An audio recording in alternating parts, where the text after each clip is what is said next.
Today, Red Bull have finally unveiled the real RB22 at the private first test in Barcelona, and to say it's caused quite a stir among the F1 technical community would be an understatement. Among many technical innovations uncovered, such as the upper cis being visible, the upwashing detailing on the outboard face of the barge board arrangement, and what appears to be an outlet around the headrest, there is a particular design feature not seen in F1 since 2023, which has made its way onto this Red Bull car. Or has it?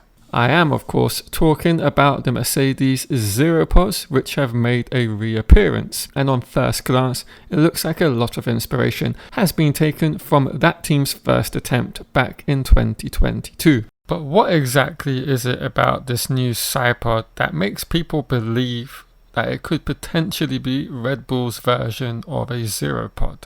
Well, there are certain aspects which are across both the Mercedes ground effect versions and Red Bull's one in 2026. For example, both have their upper side impact structures visible, and also notice how tight the sidepod bodies are against the chassis/engine cover. But unfortunately, that's where the similarities end.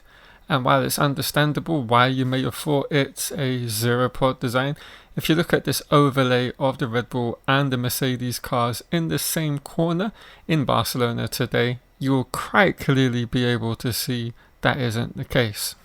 There are distinct differences between the two sidepods, but not actually the philosophy of what they're trying to achieve with them. They just go about them in two different ways.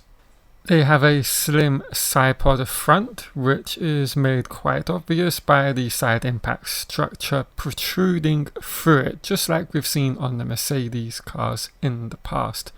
This indicates that the actual sidepod itself is of a much smaller nature. This is also indicative of a much larger roll hoop inlet and a much more greater center line cooling in the RB22. So it seems all of the radiators, or more of the radiators, are stacked up in where the air intake is, and that is why they have a shrunken sidepod, giving off this illusion of a Zeropod. But if you look at the image which is just popped up on screen right now, you can actually quite clearly see that Red Bull do have a traditional sidepod on their car. It is albeit a very, very streamlined sidepod in comparison to the other cars, and you can note there is very much a downwash happening with regards to it. And I think, as you can see at the rear of the sidepod structure, they have a very, very tight Coke bottle region. Again, this is to accelerate the airflow in and around this region into that cutout in their diffuser, very much like that of Mercedes, and of course we've seen on the Ferrari. It's a shame we don't have some clear front-on images of the Red Bull, but I'm certain we'd see similar geometric shapes as that of the Mercedes within the 26 rule regulations. But the million-dollar question is, why have Red Bull decided to go this route? I'm thinking it may have a little to do with the cutout in the diffuser, which they have very much in line with the Mercedes and Ferrari cars. It might be a way of speeding up airflow around to that section, leaving it more connected with less breakage of airflow.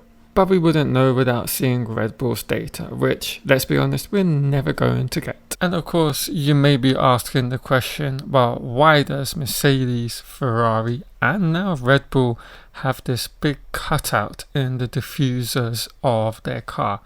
And that's a very, very valid question to ask, and I'll be explaining that very, very shortly. But before I do that, I just want to say, if you're new to the channel here on F1 Tech Unraveled and have enjoyed the content thus far, hit the subscribe button down below and join us here as we look through pre-season testing all the way up until the start of the 2026 season and beyond.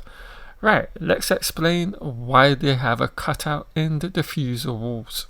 So what you have to understand is, from this generation to the previous ground effect generation, the floors have been very much made simplistic in its design.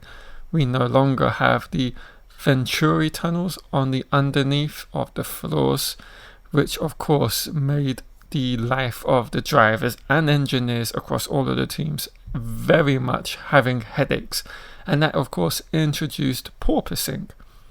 That is one of the main reasons why we've lost the Venturi tunnels and have reverted to a much more simplistic pre-2022 floor, which doesn't have any tunnels underneath the floor, and essentially we now have flat surfaces once again. This has resulted in a considerable amount of downforce points lost, and therefore teams are having to look at other ways to claw back some of that lost downforce. And one of those ways is of course with the cutout in the diffuser. And essentially what they're looking to do here is speed up the airflow velocity into the diffuser to generate more downforce. But not only that, also with the secondary reason being they want to make sure the airflow is having a far smoother ride into that region and not having losses in terms of separation, because separation is a particular issue that these cars have, particularly when you introduce rake into the cars, very much like the Red Bull of yesteryear had across numerous seasons in Formula 1. So making sure the airflow is getting quicker and quicker into that diffuser region with less and less separation is the name of the game here. But how have Red Bull done today? Well, they've topped the timings with a lap of a 1 minute 18. That was done by Isaac Hadjar, who is the sole Red Bull driver on the opening day of the private test in Barcelona. Of course, you have to remember that Red Bull pretty much are exclusively using the soft tyre, the softest available compound, as they have the majority of those sets chosen in their allocation, so it's to be expected they would be quickest. And another positive aspect is that the Ford engines seemingly have been running to very good standards, lapping the most laps of the Barcelona circuit out of all of the engine manufacturers thus far.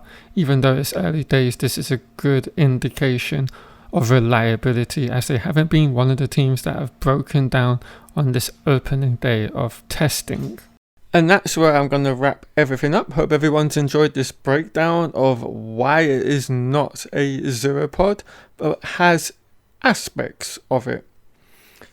If you've enjoyed the content, hit the subscribe button, and I will catch you all in some more Formula 1 breakdown videos of pre-season testing throughout the rest of the week. See you shortly.